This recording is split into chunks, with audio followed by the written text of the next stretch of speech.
Welcome to The Long Run. I'm Christy, and today I am sharing 4 Thanksgiving side dish recipes: a green salad with fall flavors, southern mac and cheese, Thanksgiving wild rice pilaf, and loaded mashed potatoes.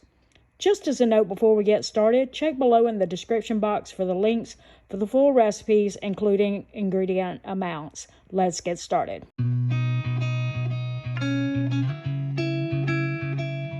Our first side is going to be a green salad that is like very fall forward. It's going to have apples and cranberries and pepitas, and so it's going to be perfect for a Thanksgiving dinner.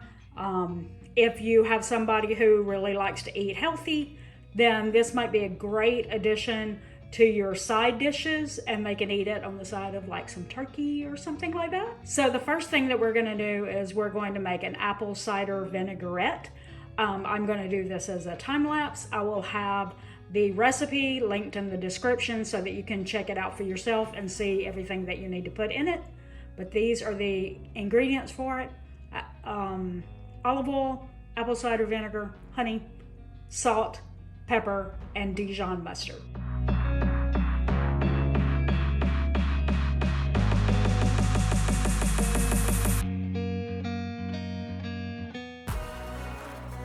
It's time for us to assemble our salad.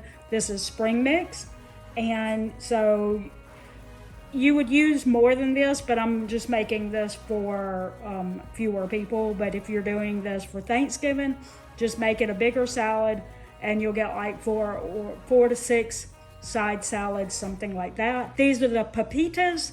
You can also use like something like toasted chopped pecans. These are dried cranberries, goat cheese, and chopped up apples, right? And you just drizzle with your dressing and mix it up and you're good to go.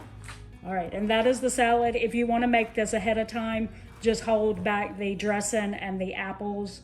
There may have been something else too, maybe the goat cheese, and wait to add those so that you don't cause the salad to wilt before you're ready to serve it.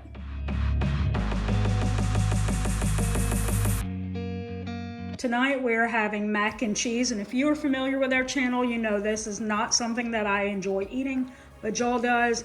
And when our daughter-in-law was here, she made this using this recipe, and so she gave us the recipe so that we could record it for the channel. And so Joel's really excited because, you know, I don't normally make it. So anyway, here's what you need for this recipe. You need penne pasta or cavatappi, something like that. You could use elbow macaroni, but I don't like elbow macaroni. So, so we chose penne. Cheez-Its, or you could use Ritz crackers, something like that, that you're going to crumble up on top. You need a little flour, not a lot. It calls for whole milk, but we don't have any in the house, so we're going to use almond milk. You need cheddar cheese, onion powder, cayenne pepper, paprika, black pepper, garlic powder, and ground mustard, and some butter. All right, let's get started. All right, our next step is to make a roux. So we're going to start with melting some butter. Now to the butter, we're going to add a tablespoon of flour, and we're going to whisk that. Normally I make a roux in a much smaller pot, but with the other instructions, I think it requires a bigger skillet. When you make a roux like in Cajun cooking, you're usually going for it to look brown. But in this roux, she said, don't let it go until it's brown. She said until it's barely browned. All right, next step. So we're going to slowly start adding a little milk to our skillet. All right, so I added in the rest of our 2 cups of milk, and it's currently just cooking. You have to keep a really close eye on it. You don't want it to start boiling. So like that. My Tefal skillets really heat up fast. Anyway, this is what we're doing, and we do that for 5 minutes, and then we're going to take it off the eye. I took it off the eye and I let it sit there for a minute to cool down because I didn't want the cheese to curdle in the mixture. All right, so we're going to add some seasonings. We've got black pepper, ground mustard. I'll have the recipe typed out in the description so that you can see all the measurements, which she did say she doesn't really measure, but she just figured this was probably what she used. So you're really safe using anything, any amount. That was onion powder, paprika, garlic powder, and cayenne pepper. And now we're going to start adding just a little of the cheese in there. We're going to do about half of our cheese, which it was 16 ounces. So we're going to be adding about 8 ounces in there. All right, so we're going to put half in here, about half. Maybe. Stir it around real good. Maybe a little more. Filling those dead spots here. And you're going to put a layer of cheese. Yep. So we have 8 ounces left or somewhere around in there. So we only want to use half of that.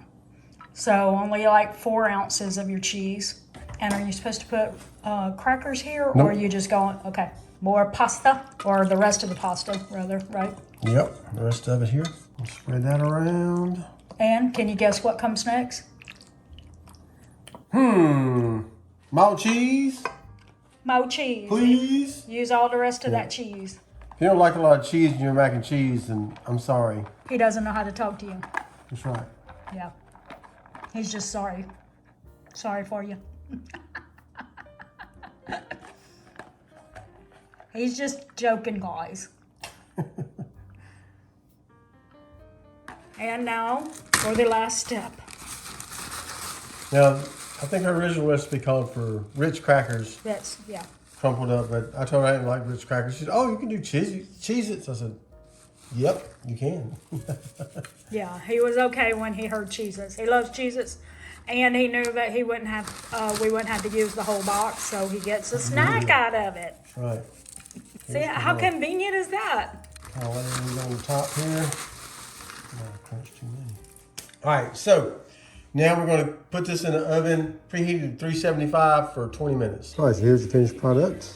You can tell it's got a good glow to it with the Cheez-Its, and it's really, I like my mac and cheese thick, the cheese kind of a thick sauce, not runny, and this is going to be really thick as well. So yeah, looking forward to eating that.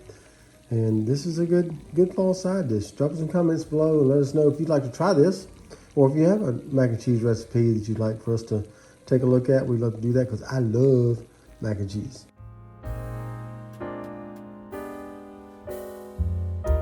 For this recipe, we're going off script a little bit. It is not going to be what the recipe creator said. And so when I look at the recipe, it looks like it would be a vegan recipe. It is definitely healthy. And even what I'm going to do to it is going to be healthy, but I'm making some choices that is going to make it not exactly vegan. But if you're interested in knowing how to make it vegan completely, but you like the overall concept of what you see in this recipe, then I'll have the recipe linked in the description, and you can see what the recipe creator chose. I just didn't have some of the ingredients. And so because of that, because I'm not using some of the ingredients that they listed, it's not going to be vegan. So our first thing is we have our pot here on the stove, and it's on a medium-low heat, and heating that up. Our first step here is to put a little olive oil in our pot, and we're going to saute some leeks, and hopefully everything turns out good. I've never worked with leeks before. I don't even normally use a lot of anything that would be like an onion, especially if Joel is going to be eating it, but he pretty much refused this one when he heard the ingredients. So you definitely want to use this for somebody who is into the flavors that you're going to see in this recipe, because if not, they're going to hate this. But if you know that you have somebody who wants to eat at least pretty healthy, even if they're not trying to be vegan, then you can do this recipe. If you already saw at the beginning of the recipe video, we also had a salad that you could use if you have somebody who wants to eat healthy, including yourself.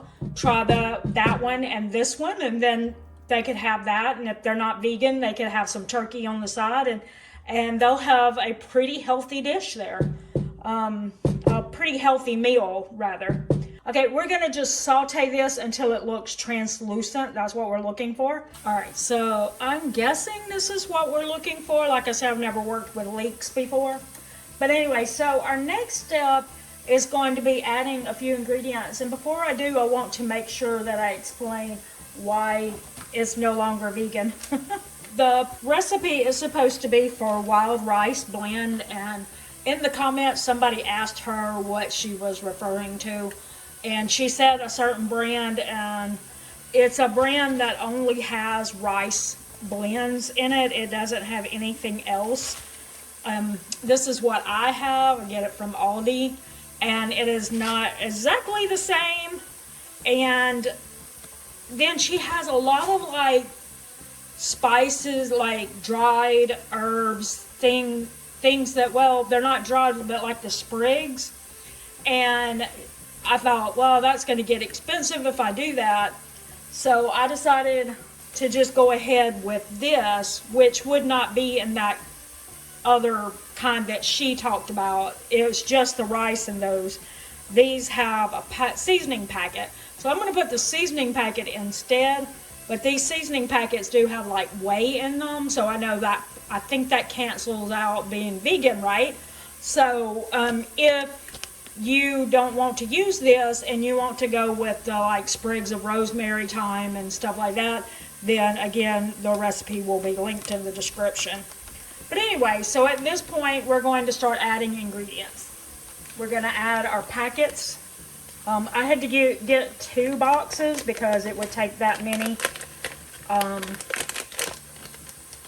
to make the amount of wild rice that was in the recipe. And like I said, like I didn't really read the recipe comments until after I had already gotten my stuff. And so I didn't realize that this wasn't the same thing as the long grain and wild rice, or I would have tried to look for that. But so that's one reason why I'm using this, and also just the idea that I did not want to go back and buy sprigs of rosemary, thyme, oregano. I was like, that would start getting expensive. So anyway, so we got our seasoning packets in there. We've also shredded up some carrots. It's only 1, 2 bay leaves, and some red pepper flakes. Now, we're going to stir that real quick before we start burning it. It's time to add the wild rice. Stir that until well combined. And after it's well combined, it just says to like let it sit for a few minutes and kind of soak up some of the aromatics in the pot. Okay, so I think it's combined well. We're just going to let it sit for a few minutes. So this is considered a Thanksgiving wild rice dish. And so you're about to see in just a couple of minutes what makes it Thanksgiving. Our next ingredient is red bell pepper. No, this is not the Thanksgiving ingredient. All right, and here's another one. Cranberries, that's right, dried cranberries. There's your Thanksgiving ingredient. Dried cranberries. And that is definitely odd to me, but here we are. And that was the ingredient that made Joel say, absolutely not, will not try that. He was not going to eat it with cranberry. Another way that I'm going off script, and it's because, again, the ingredient was something that I didn't have, that I didn't want to buy. And that is, it called for vegan white wine. I don't have wine in my house, even vegan or not vegan, either way. It's just, alcohol has not ever been like a big interest of ours, and it's also very expensive, so we just don't buy wine for the house.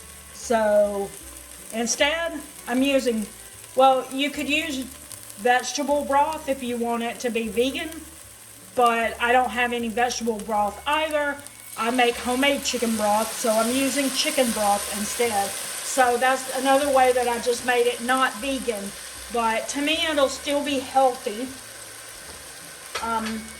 Overall, I think it'll still be healthy compared to buying, you know, a lot of like, you know, mashed potatoes and green bean casserole and stuff like that. If you're trying to make it healthier, this is still a way to go, even if you don't make it vegan. So this step says to let this go until it has simmered down to about half of the amount of, well, it'd be wine, but you know, broth is about halfway gone. And so then we'll move on to the next step. I actually think that's probably it. It looks like it. Didn't take very long. So our next step is to add 3 cups of, supposed to be vegetable broth, but this is chicken broth. And so it says at this point to taste it and see if it's seasoned enough, see if you need some sea salt or something. I'm not good. I'm guessing because I used that packet, which is probably higher sodium. Yeah, it would be higher sodium than if than it probably would be if you used all those fresh ingredients.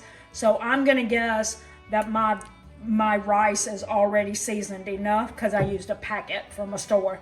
But if you're using like those sprigs and stuff, then yeah, you might need to check to see if you need to add a little pink Himalayan sea salt or sea salt to it to give it a little more flavor. Now what we're going to do is we're going to bring the rice up to a simmer.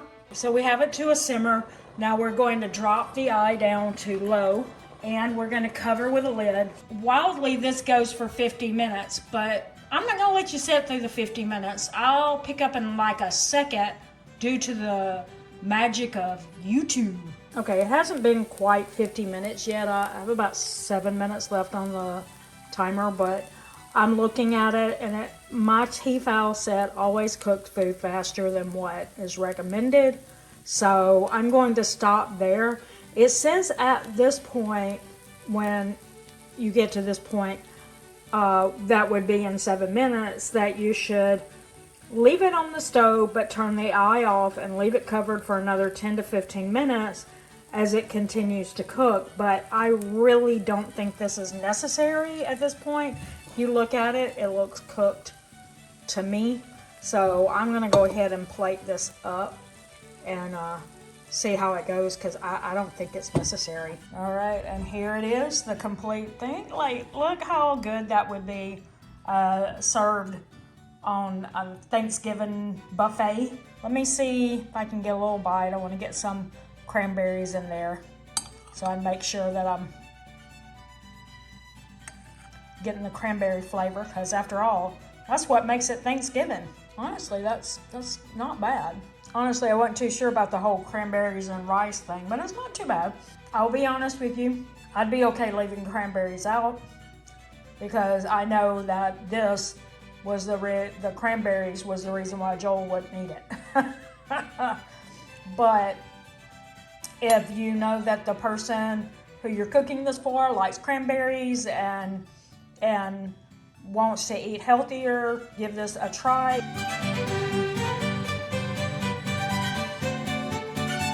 For this recipe, you're boiling potatoes. Probably you all know how to boil potatoes, but we'll have the full recipe linked in the description for you just in case. So while that's boiling, you're supposed to melt some butter with milk. And so we will do that, melt it, and I'll show you the next step when it's done. This is editing, Christy, just cutting in for a second to say that I appeared not to record one of the steps that you have to take, and that was right after you melt the butter and milk together, you turn the heat off, and then you add sour cream in there and whisk until combined.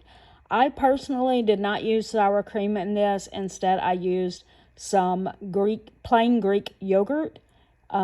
But anyway, you just whisk it until combined, and then you're ready to move on to the next step.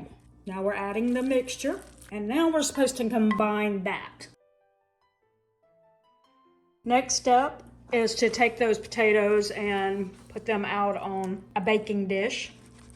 So now that we've got the potatoes down in the baking dish, it says to add some bacon. It does talk about sauteing the bacon in a skillet and then chopping it into pieces. We already had our bacon baked prior to this, so we're just adding it straight without sauteing it. But, you know how to saute bacon, I'm sure. If not, I'm sure there's instructions all over the internet. And so the next step is to top it with some cheese. Now it does say, I think, to use Monterey Jack cheese, but we didn't find that. Instead, we got Colby Jack. Should be the same, like basic flavor. It should be fine. And we're just spreading that over the baking dish. I take that back. I just looked back at the recipe and it said Colby Jack, so we were right. The next step is to cover the dish with foil. We use a universal lid that fits right over it, and so we don't buy foil for that purpose. But you can use foil, or you can check out one of these universal lids and not have to buy foil as often. Sure. Yep. All right, so according to this, we are going to bake it at 375 degrees for 25 minutes. So it's time for us to take our universal lid off, and we're going to let it bake for another 10 minutes because we want the cheese and everything to become melty. So I'm gonna take that off and then set it for 10 minutes. All right, so it is out of the oven. Let's do a little taste test. Trying to get a little cheese and bacon. Yep. Yep. It does say to put little green onions or chives or something on top. Joel's not a fan of that idea, so we're not doing that. It's hot. It's too hot for me to tell. Too hot to tell. Okay, maybe we'll give it a few minutes and try again. All right, we let it set for 5 minutes. Now we're gonna see if it's cool enough to eat. I mean, it's mashed potatoes with cheese and bacon. How could that go wrong? All right, so do we recommend? Sure. All right, we recommend this as a Thanksgiving side dish. We hope that you enjoyed today's recipes and would love to know which one was your favorite. Do you plan to try one of them? Comment below and let us know. If you found value in the video, please consider liking, sharing, and subscribing for more videos coming in the future. Until the next video, we want to thank you for watching. Remember, it's a long run. Give yourself a little grace.